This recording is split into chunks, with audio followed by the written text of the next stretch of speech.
All right, looks like we're going to get to feature a new name alongside an existing name. A name that we have seen a lot of before, but usually the only time he's red is when his gold gets covered in his own blood. Or the blood of his enemies. But that's not going to be the case here. As we're going to see the return of Matisse playing as the Rus instead of the HRE. And his opponent is someone new, someone we haven't actually ever featured before. Granular Crib 653. Now, Matisse, let's start off talking about where he's at. Because, you know, we check in on him from time to time. He definitely provides some good gameplay. And he's definitely started to climb up those rankings again. At times, he's dropped around the 250 range. But as it stands at the time of recording, he's 115th in the world with 1,724 ELO rating. Playing as the Rus. And it seems like he's playing a lot of Rus at the moment, which is cool to see. Because he's coming to the Civ after the cheese strat got nerfed, right? It's not just about horse archers anymore. When I see Matisse playing as the Rus, there's a lot of diversification. There's a lot of spearmen maybe involved, archers as well. A lot of early aggressive elements to Rus that's finally being tapped into. So I'm always excited to see players come in and actually try to do that instead of just the cheesy Castle Age rush, which obviously took a big kick to the gonads after the nerf to horse archers specifically. His opponent, on the other hand, Granular Crib, I have not seen before, but he's been climbing quickly. And I'm not sure this is a Smurf either. It's an account with 440 games, sitting 173rd in the world right now. So this guy just might be a very talented lad, or it's a person with a Smurf with a lot of time on their hands. I'm going to go with like the former, but it easily could be the latter. It's hard to tell, especially when it's Xbox Live accounts, right? People pay $1 for a new account, and then they just grind it out. Then again, if he's paid $1 for a 1 month subscription and grind out 440 games in a month, good lordy. I just don't want to think about that. That's nuts to actually think about at all. Maybe it is the case. But I don't know. If someone knows who this account belongs to, let me know. If the person streams, shout out to them. Maybe check them out. But yeah, Granite Crib, it's pretty impressive if it is a wholly new account. 440 games overall and being 173rd is no small feat. And as chat is just pointing out, shout out to the raid, by the way. Apparently, new accounts cost nothing. Oh, yes, right, the family share thing. I forget about that. So it could be just a Smurf account. But like I said, 440 games played is a fairly big commitment on a Smurf either way. I think, especially considering it's like in the 100 to 200 region, I wouldn't be surprised if this is just someone who's good at RTSs, but isn't like a pro player with a labeled account, right? So could very easily just be, you know, a talent player. Matisse, on the other hand, like I said, we've seen him before. Usually for his educational lessons on HRE, this guy is a boss, which is why I'm just excited to see him playing the Rus. We'll see what he does in the opening. So far, bounty-wise, only able to get up to 95. Has he sniped out? No, he's only just started sniping out his deer on both sides. Oh, my God. All right. This is the Canadian sled dog slaying of 1960, folks. Look the event up. It's dark. It actually happened, and it hurts me that it did. They're about to run through this village with a heavy mallet and club down all the puppies. Oh, God. You know what? It's kind of dark. I love animals so much, yet I love playing Rus. And I'm starting to wonder why when they're just the animal abusers of the entire Age of Empires 4 world. These poor doggies. He could have ran away. He could have left them be, but no, he wants the gold. Matisse right now just yelling at the top of his voice, screaming while wearing wolf pelts on his head. Like some crazy warlord from Fallout New Vegas. Already cracking the tier 2 bounty right there. Oh, mwah. I say mwah, but I don't want to because animal abuse again. Even more wolves being gathered. This is something I think a lot of people up against Rus are still overlooking, especially on maps like Dry Arabia and Lipany. Wolves make up a bountiful plenty of the available bounty on the map. And I feel like it's easy to forget about them and not gather them, especially if you're talking about like being England, right? England where you can see he's only got 1 scout. A critical mistake, by the way. A lot of players understand that even when you aren't playing as a Civ that was going to use Pro Scouts or whatever, and this is even in the Pro Scouts meta, you build a second scout. You just do it because it allows you to quickly gather up sheep at a ridiculous rate. Also allows you to snipe out and deny a lot of effective eco from Rus specifically. Right? I think, like, in general, most games, double scout is good. In a game against a Rus player, you absolutely should go double scout. Yes, it's a 1-point hit to your eco count on your villages, right? Sure. Granted, understand fully. But I'm just going to press one button, and then I'm going to look down here, and I'm going to say that maybe, just maybe, that one villager lost in your economy is worth it to deny your opponent, say, 200 gold. I think that's a reasonable assessment to make. You can argue that by the end of the game, you'll get, you know, that much out of your one villager if it goes like 20 minutes. Sure, I see where you're coming from. My issue only is this. Doesn't it escalate everything that your Rus opponent's doing much quicker? Like, isn't he going to be quicker into Feudal now? Isn't he going to be quicker into the castle? I mean, you can see he's already in Feudal while, look at Crib. Crib is not there yet. He only just cracked Feudal. That's the difference maker, folks. It's the fact that you had to go into a gold vein. You had to pay 50 wood, then you had to tap gold. And when I look across at the Rus base, I am noticing a distinct lack of mining camps. And that's the power of the Rus, right? That's what makes the opening so kind of lethal, is the fact that although they don't have something like the HRE where it's like, yeah, 40% gathering rate, noise. They don't need that. Because instead what they get is this juiced up influx of initial gold off the back of hunting. And now, this is where the game gets dicey fast. England, one thing Crib's already doing well is notice he's already built the racks. He already anticipates what's coming. I'm not sure if he actually scouted this out recently, but I think he's anticipating it because the new opening for the Rus tends to involve knights. The early night rush is coming back for the Rus. Makes sense, right? Rush, Rus, like, honestly, you can't spell rush without Rus, so... I kind of expected more and more people to start shifting into Feudal, and that's exactly what we're seeing. High Feudal pressure out of these Rus players these days. And I quite like the archery range play, because remember, with the Wooden Fortress, you're able to actually make your wood stacks more efficient, getting 20% additional drop-off. And that actually supports these, not only the building of these military infrastructure buildings quicker, but also the primary unit you're going to be building as part of your composition, right, which is usually archers, which cost a decent chunk of wood. It makes it more reachable for you. And it's kind of funky to think of the matchup in that regard, because it means you're getting this 20% increase in efficiency in wood, and your archers are cheaper than longbows, right? But the wood cost is the same. The food costing more for England, and yes, they do get like this kind of buffer to the economy scaling on farms being cheaper, right, to switch over to, only 37 wood each. But it's kind of a weird matchup to think about deeper when you consider, like, if you do the calculations and work out how easy it is for the Rus to support 3 archery ranges, which is essentially with just 1 or 2 knights, very quickly counters out exactly what you're doing with a longbow spam. And that is when you, wow, that is when you know things are bad. When you look over at the England base and you see that the England player is building an outpost literally right next to his base. That is... I don't remember the last time I saw a player at this early stage of the game do this in his own base. This is... Oof. That's... I mean, I'm concerned already. The fact that he feels that he can't push out at all is quite problematic. The only way this is okay is, yeah, this, but the part that I didn't even get to say is where this doesn't feel okay is you're having to try and wall yourself in entirely on Dry Arabia. It's not just one choke point and done. There's a lot of open ground to cover, and I think Matisse is going to be able to exploit that fairly well. I wouldn't be surprised if he kind of hangs around in Feudal longer. He could have the option of scaling himself, remember, because you actually are able to boom up quite quickly courtesy of the Golden Gate. So we'll see if he opts into that. If he does, I wouldn't mind seeing a secondary TC out of the Rus player here.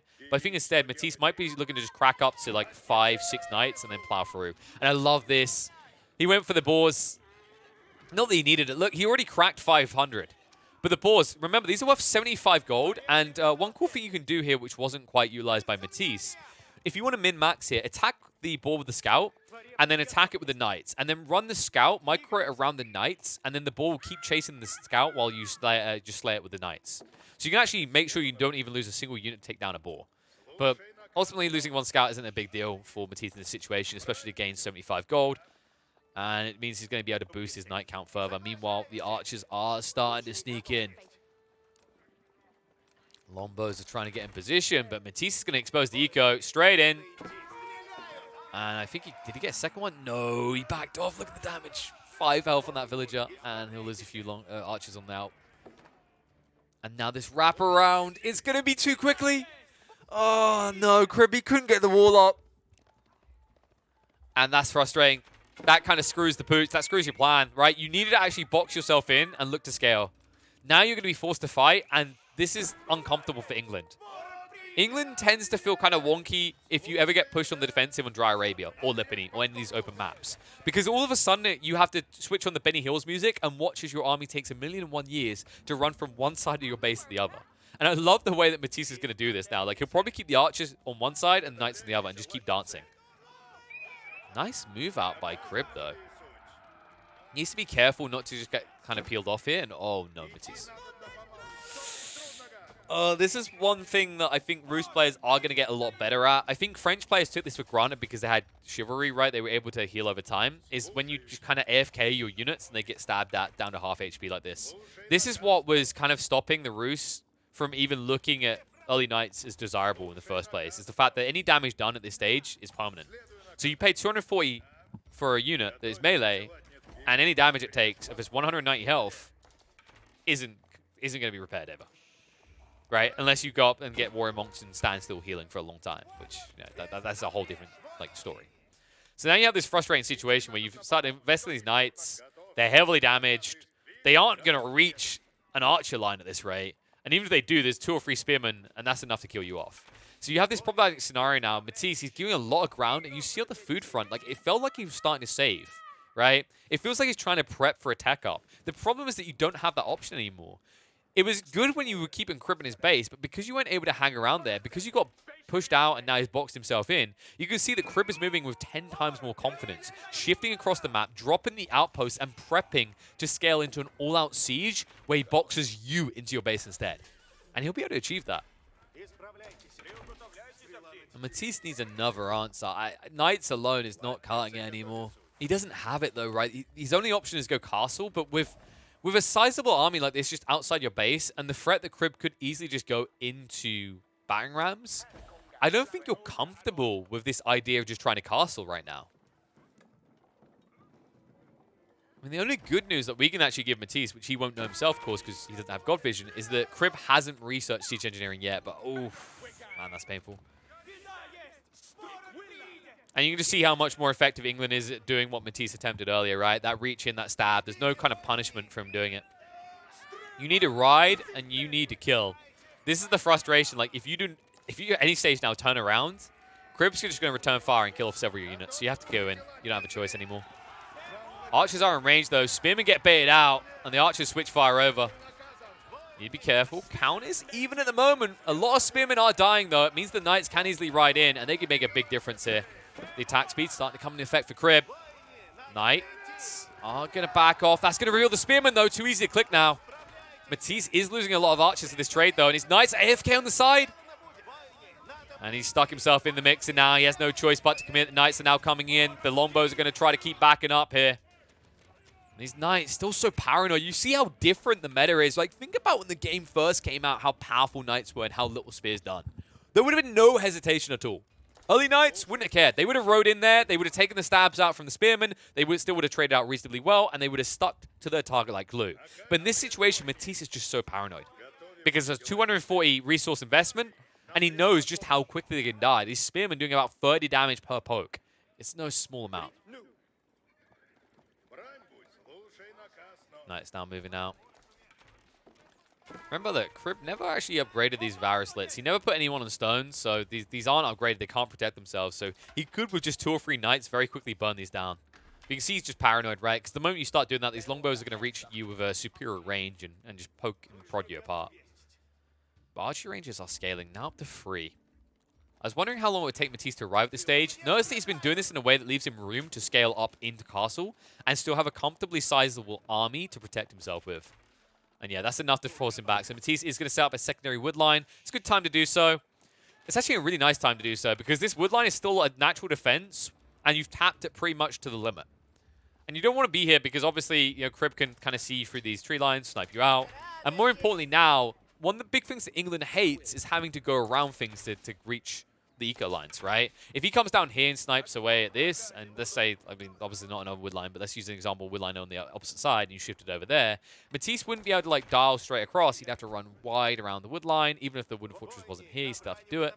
And it takes him double the amount of time to arrive where your eco is then at, which is definitely one of the big weaknesses of England. It's why it's very important to find a foothold, like find a weakness in your opponent's defenses, and find a way of actually exploiting through there. If you ever have to dance back and forth across the map, you better be scaling back in your base or you're just losing the game as England.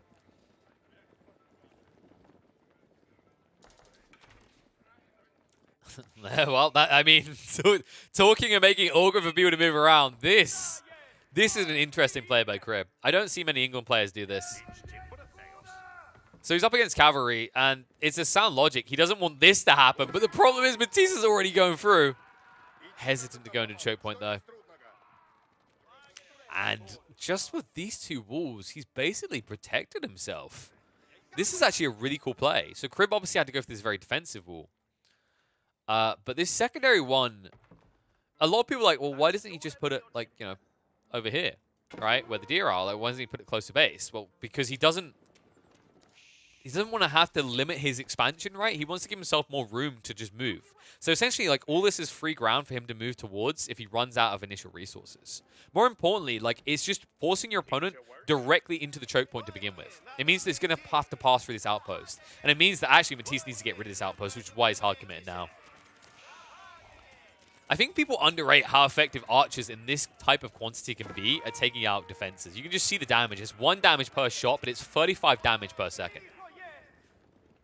However, with the Lombo showing up, he will have to back off. He's still outnumbered here. Matisse is about to complete the tech up, though, and that is when Crib has to go. And that's why he moved on the back foot. This is why he went here. Matisse, he's trying to distract his opponent and draw his forces away to cover this, because the moment you do this, when there's a Lombo army outside your base, look what they're going to try and do. They go, okay, we go. Like, you have shown weakness. You've just spent 1,800 resources, not on building a bigger army, but on scaling up. And it means that for the next minute or so, you're weaker. You're dominantly weaker, clearly weaker than me. The problem he has is he still doesn't have siege engineering. No. Instead, he's teching up himself. Okay, so Crib. Decent timing. I am a little bit concerned that you are going to be behind initially, though. Like, the Archer upgrade should be underway. Yeah. Oh, wow. So Knight's coming out as well as the Veteran upgrade. This could get a little bit dicey. If Crib doesn't give enough ground over while he completes his tech up, he could get caught out. But the walls again from Crib. Knights are going to ride in. And this outpost is finally going to fall. But there it is. Crib, remember, he dedicated so many people, 23 people to this tech up. He gets it quickly. And now he can get his vet upgrades if he wants. And that is when these Lombos get spooky again. And Matisse, he sees the opportunity. He's like, I have to go now. I have to go now. I have to gain some ground. The problem is the damage he done last time has been repaired on the outpost. His archers need to get in range of the Lombos. The other problem, as he dives past this, remember that this is an upgraded outpost, so it is firing on him at all times. Lombos trying to back away. Remember, they do move slower than the archers. But Matisse is kind of in a don't stop, keep running phase, right? Like, he has to stick on top. The moment he turns around to try and go back for the outpost, he knows he's going to be fired upon by the Lombos. And these Lombos are just waiting out their upgrade.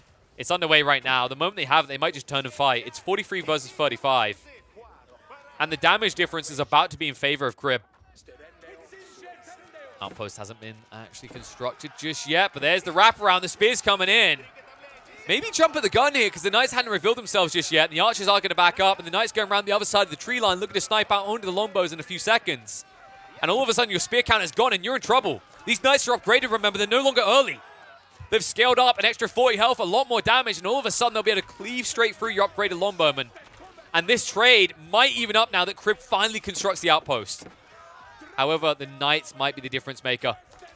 On the home field, Matisse is holding on, and these Lombos are not doing the damage you would expect. One more damage than these Archers, yes, but look at the missile resistance. It's evening up the difference, and with the Knights here, it means that Crib is going to lose the army. And Matisse still looking healthy with 14 Archers and 5 Knights to boot. Now, the good news, of course, is he does have that secondary TC. That is an edge he has over Matisse. Matisse, in the meantime, I don't think he's... Yeah, no, he hasn't been gathering any of these. So I was wondering when he was going to get the relics. He's finally moving out for them, but this is very delayed. Because remember, when you do this Knight strategy, and you're not only just initially buying Knights, it's the fact that the upgrades, right? The upgrades cost gold, and he upgraded the Archers as well. So all of his initial gold was going there. It wasn't able to afford these monks in the first place.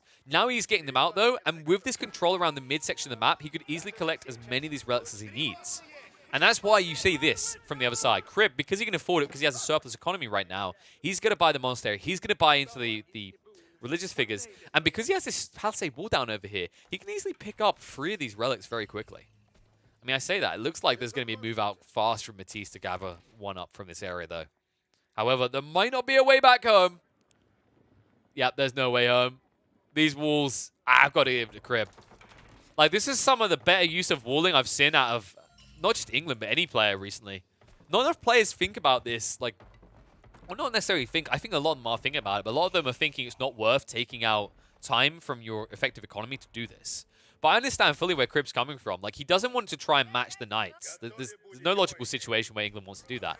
Maybe they consider it in Castle, but still it just kind of feels flimsy when you consider that Rus, one of the biggest benefits, is in cavalry. So instead, all he's doing is just looking for cheap kind of bang-for-buck type units, the longbows and the spears, and he's looking to fully control every area of the map that matters. And this really is the area that matters, right? Like, there's so much to gain up here. Like, you can't get Sacred Site victory if you're the Rus now because of this. You can't get free relics because 3 of them are up in this area as well. And it also creates this natural funnel point where usually these very static longbows and spearmen would be mismatched, and these man-at-arms now as well. But because they only have one area they can push through quickly, it makes it very easy for you to get in position and counter Matisse's moves. And that's why he's breaking out as well. And remember that Matisse did go for the second TC in the end. Understood that this game is going to go later. I like that he done this. A lot of players would have stubbornly kind of hung around on the one TC and been like, nah, that's fine. I'll find a way back into this game. But he understands that there's no quick way to end this because of the way that Crib's playing it. It's very turtley style. And also, I love the fact that Crib is utilizing this mid ground in a way that a lot of players would have forgotten to do. A lot of players would put down these walls and still have their military district back in their base. He's slowly crawling towards his opponent's base, understanding that he wants a quick option to jump in and punish the moment that Matisse loses a fight. So Matisse, really in a fragile state right now. Can't really afford to lose a battle. At least not a big one. If he loses a big one, he could quickly find himself losing half his base.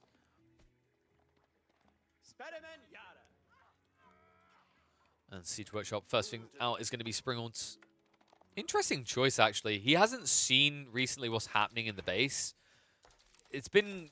That's been one area I would have preferred Crib, like, improve upon. I think he could have got 1 or 2 scouts out. He could have, like, scouted in here. He could have actually got eyeballs on what's happening in the Rus world. And that would have maybe informed him that he could go for these Mangonels confidently and not worry about it. Would have let him know about the secondary TC. Like, there's so many pieces of information that haven't been grabbed by him, and it might catch him off guard. He might assume a second TC is going down. But the fact that he's assumed there's going to be siege weapons out is kind of slowing down his timing in terms of, like, the Mangonel spam, right? Which is what you want. You want, like, 2 or 3 of these Mangonels out too sweet, and just a quick way to obliterate the veteran archer army. But instead, I feel like you're kind of... You're not fully missing your window, but you're definitely giving an opportunity for Matisse to scale here. And you can just see how hard it is to gather up these relics these days. Is that he's still only 1. Oh, the interception from Crib has been on point. I think Crib is, yeah, he's about to have a 3rd, I think. Yeah, he's picked it up. It's on the way back. So England just getting much better goal trickle right now. If we look at the income per minute, I mean, you can kind of see. Crib competing on all regards, definitely ahead on the gold and the wood. Wood a little bit more surprising, but it seems like Matisse is not bothering with it as hard anymore. When you think about his composition, it makes sense as well, right? Like, he needs it for the archers, but not really anything else. Like, he hasn't been on the siege still. I can't believe I'm saying that as well. It feels weird that we're 23 minutes into a game and a player is still not building a siege, but... Even in this situation, even being outnumbered up against these clumpy, slow-moving forces, he doesn't see the relevance of it. Maybe he's right because he's expecting Springles. That's a possibility. Right now, Crib was not expecting this level of aggression. And the defense force is pitiful. Only 2 spearmen left. They're all but gone. The knights are going to ride through. They'll burn down the Springald. And now the archers can pick apart the longbows as they get engaged by the knights. The man-at-arms cannot protect you. And this crossbow switch, ambitious but too slow. The cheap formation of just archers and knights is paying dividends right now for Matisse as he will force Crib back behind his walls. And there's the Mangonel. This is what he needed sooner. And it won't even be able to get a decent shot. Matisse does scout out with a small group of archers. He'll back up.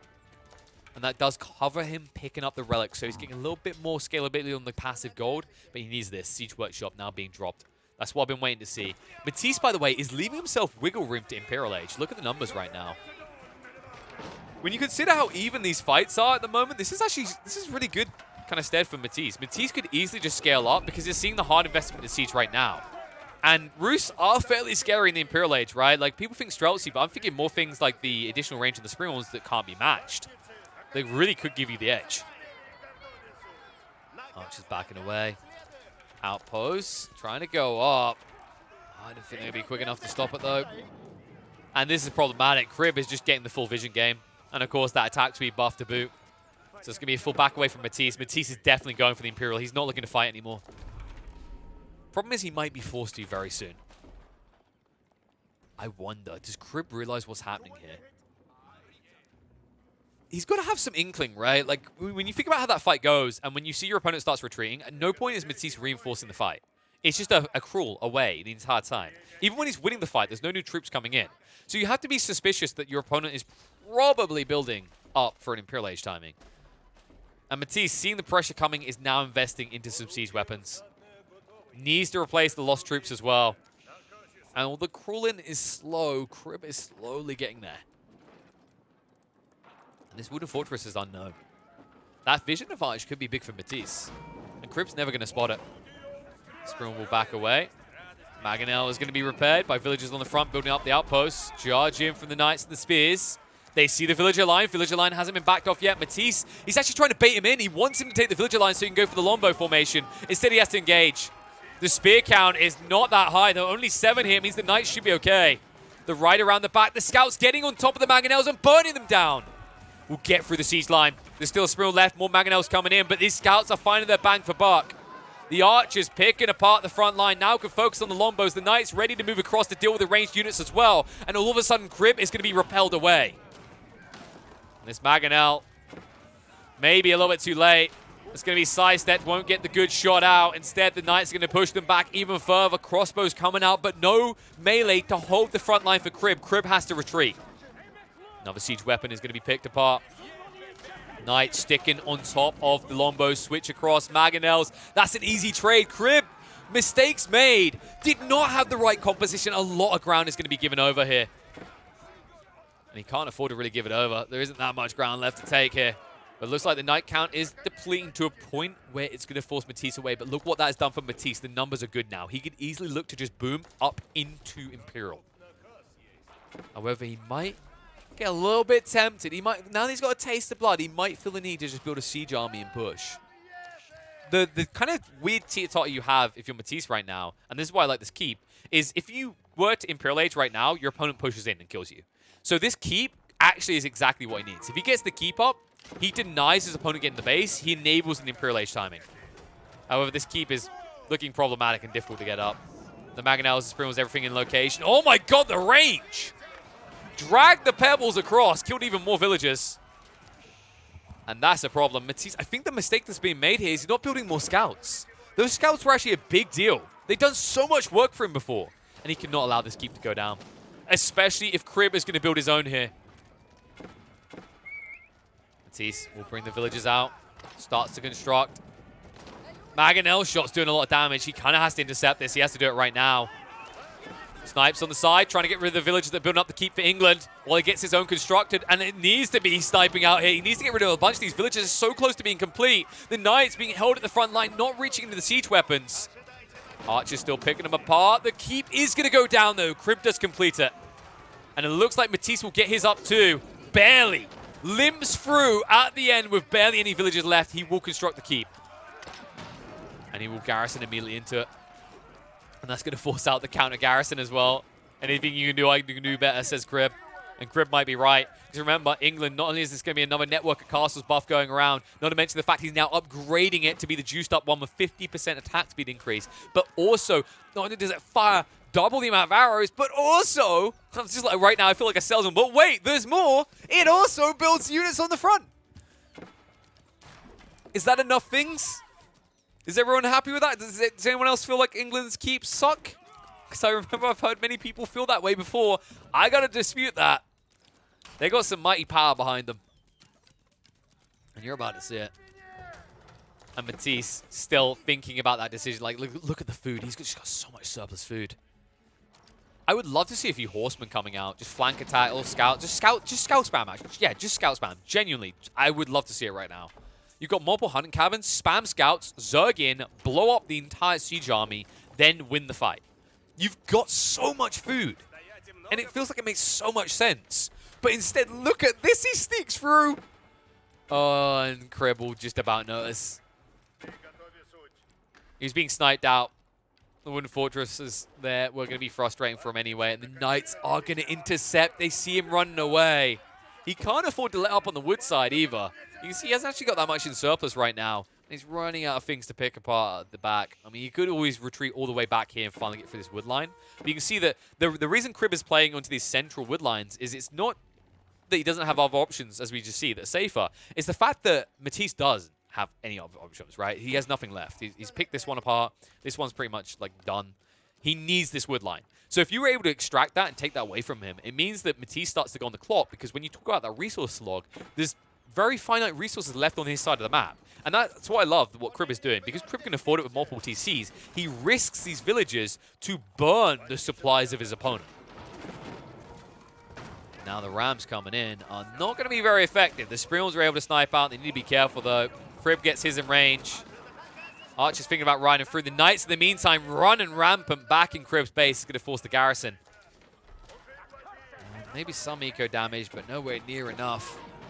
Spriel army's gone. Mangonel's slowly sieging through. New Ram is up, and the keep for the Rus player is going to fall soon. Matisse in a bit of trouble. Needs more troops back in base, but instead he's just got more of these Knights riding around, and they're just not finding their impact. It's a problem.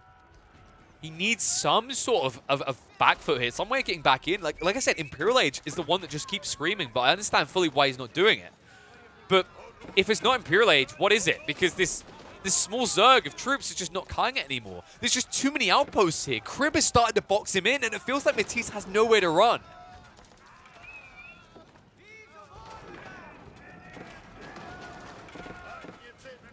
This trickling of troops, it just feels like it's costing you so much. You see how desperate he is to keep up the keep.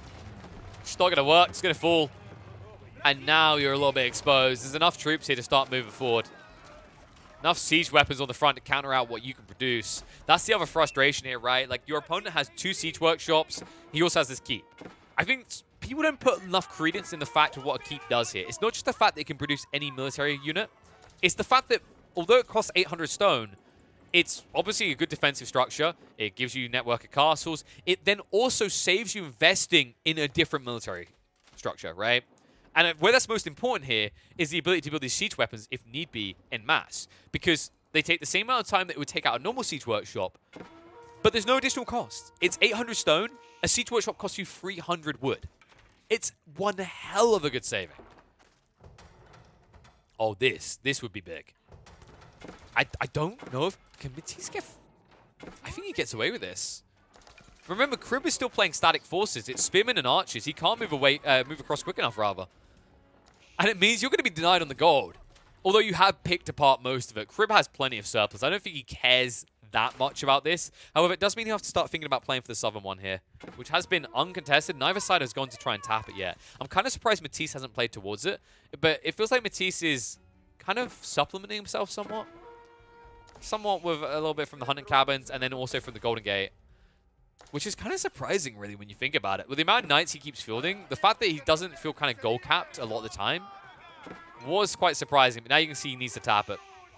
Got through this one, going through the secondary, and he'll have somewhere safe to expand, because right now he's dragging all of Crib's attention to the north instead of the south. And this is all part of a bigger macro play. I think Matisse is doing this intentionally to free up that southern side to expand economically. He wants attention in Crib's uncomfortable spot, which is to the north of his base.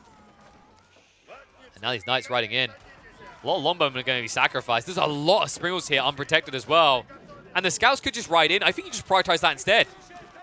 Like, screw the Longbows. Just go straight for the siege weapons, which are being thrown in your face.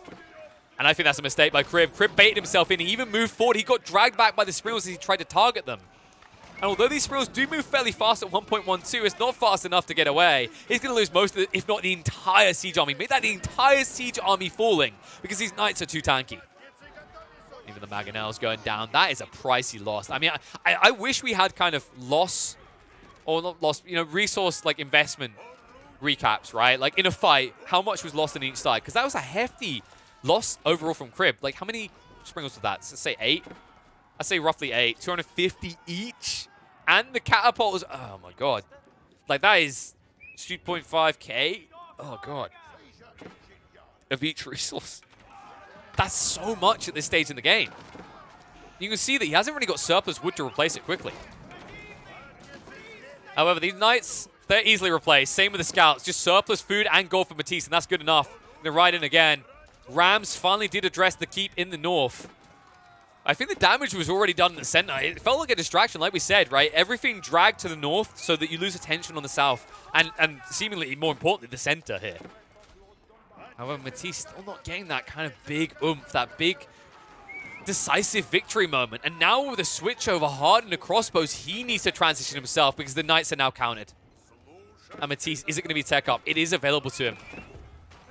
Crib cannot afford it, however. I don't think Matisse can go for the tech up here, though. I think he needs to replace the Lost Army.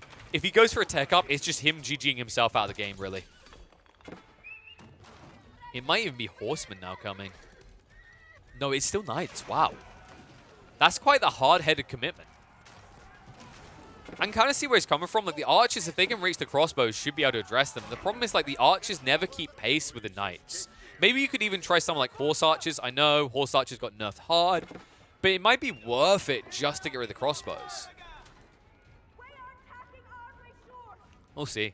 I think the resource management is actually getting better as this game goes on from Matisse. I think Cribs made that all too often awkward mistake of like capitalizing heavy eco and then taking too much away from the map and feeling kind of invincible because you never seemingly run out of resources. And now he's reaching this awkward point, right? Where because of the composition he's running, he is running out of resources and then building up an insane surplus of the other.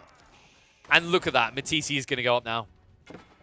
And I think because Crib hasn't actually pushed in, that's what's convinced him he has time. Remember, he still has vision off these wooden fortresses that Crib is obsessed with getting rid of. And it means that actually Matisse might fully get away with this.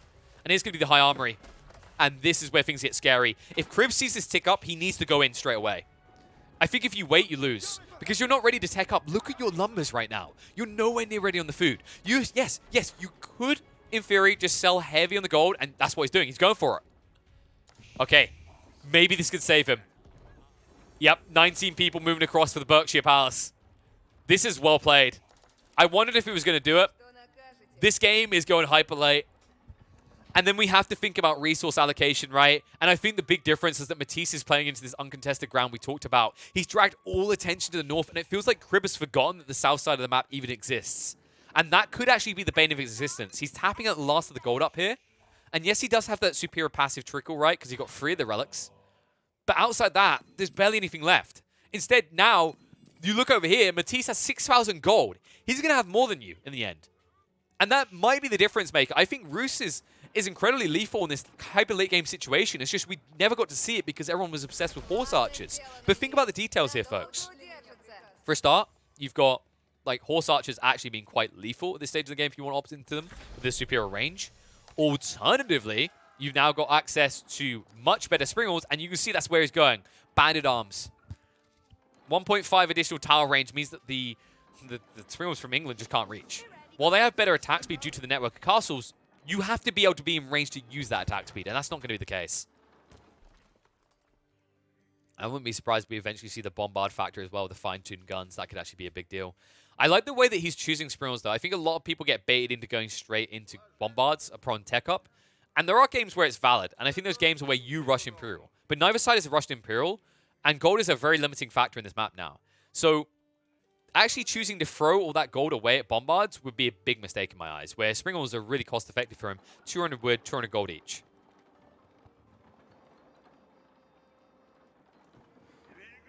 Calm moment sets in. Matisse still hasn't pop-capped himself yet, so he's got some wiggle room.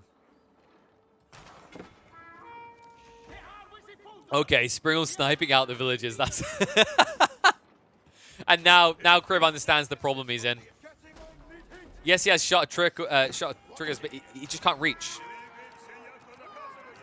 And these Spriggles, they're not as broken as they used to be, but 30 damage en masse will snipe out your army one by one fairly quick. And we're talking about a game that's reaching a resource type point, right, where there's not much left on the map. So every little unit loss can make the mistake, can make the difference, and feel like the big mistake that you gave over, right? But Crib, for the moment, waiting out, looking to finish his tech ups. I think more or less everything is there. It's just the spearman left. Remember, these tech ups are very pricey at this stage of the game. It's not easy to pull off. You're talking about investing 700 gold and 300 food. It's quite the ask. And it looks like it's an ask that Matisse won't have to go towards. Look what he is building. We're going to get Streltsy. Hell yes. I don't remember the last time in a high-level game I actually got to see Streltsy. We never see him, right? Because obviously Horse Archers were broken and took over everything. But Streltsy are pretty phenomenal when you can make them work. And I think this is maybe one of the games where there's some potential for it. If it was still Lombo spam, or like hardcore Lombo spam, I think it's worthless. But because it's a composition Lombo, I think there is a way that a small like composition of Streltsy can be very beneficial to the Rus comp in this late game situation. Also keep in mind, like if you're talking about the front lines, you can decimate them quickly with a small group of Streltsy. Remember that the longer they stand still, the quicker they juice up their damage. So let me show you the exact stats. If I can, wait, where are the Streltsy? I'm blind. Where are Lagoonman? Oh, they're not here. Blind. Yeah, so as you can see here, static deployment, every 5 seconds, they gain attack speed and damage. They juice up pretty fast. You can also get a buff that like makes them actually stack that static deployment even quicker. Oh, right in. Fight's going to be engaging. Mangonel shots. Ooh, no, he missed the high value one. Mistakes made, but look at the shot triggers. Look at what's doing. The additional range is giving the edge to Matisse here. He's going to wipe the Siege Army. Crib in a bit of trouble, needs to back away because the Mangonel is going to be too much to deal with. And the Streltsy are starting to blast him to hell. Bombards now coming out. This is Crib's play. These Bombards, remember, their range sucks compared to the Springles. Springles up at 13.5 tower range. Can snipe you out quickly.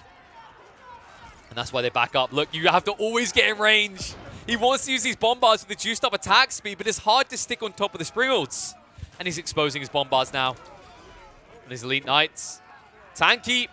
But they do fall fast in small groups against these crossbows, but they're wasting time and buying time for the Streltsy and the Archers to just wipe the ranged army of Crib. Crib getting forced back here.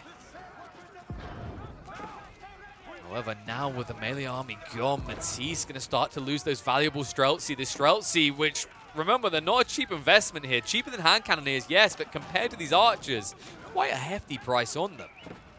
The Springles still trying to snipe out. Having to focus on the infantry. Might be able to snipe the Bombards now. It's up to 4. I'll make that 3, sorry. The suit down to 2 as they quickly get picked apart by the Springles again. And Matisse, the problem I'm seeing here is look at the numbers. They're depleting quickly. He's ran out of gold here. He's not actually reallocated these people. It means that he's running out of resources quicker than Crib now. However, Crib is quickly burning his own. Courtesy of these Bombards time and time again. And he's still building them. And Matisse, he needs that switch up. He really needed to go into Horseman a lot sooner, I think. I think it's hurt him here. And now he's in problem town. Continues to back up. Mainly just scouts now. Springles can sort of do the business from long range, but these Lombos are not going to stop running at you, and that's the problem. There's only so much ground you can give over. Treb's now coming out, trying to get rid of the full base. The keep as well. A nice idea, but Matisse, like, you have to be very careful. Every single tiny investment is a big investment at this stage because you have no gold and no wood. Nice, and scouts riding out. Crib. I feel like he's getting close to just ending this game. Matisse, like, he has his expansion down here, but there's nothing to gain anymore. Small groups of wood. Only stone. Stone is not helping him at all. And Crib is continuing to extend with more of these outposts coming down. Bombards continue to move in. Springles are sniping them out. Keep is about to fall as well, as the Bombard needs one more smash shot just to get through it, and it's going to be able to do it. Matisse, although he has the resources to replace this keep, he only has enough for one more. And that's a problem. And the Man-at-Arms just chasing away the Springles. A very defensive keep coming out. Matisse losing even more of his base. And this is trouble town.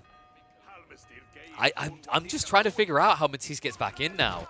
It feels like he's done a fantastic job of like kicking the problem down the road, but I think his big Hail Mary was getting Imp Age much quicker than Crib. But we saw how quickly Crib just switches over, no hesitation. The hard investment, he has 5,000 surplus gold and doesn't even hesitate for a second to invest it into trading for food.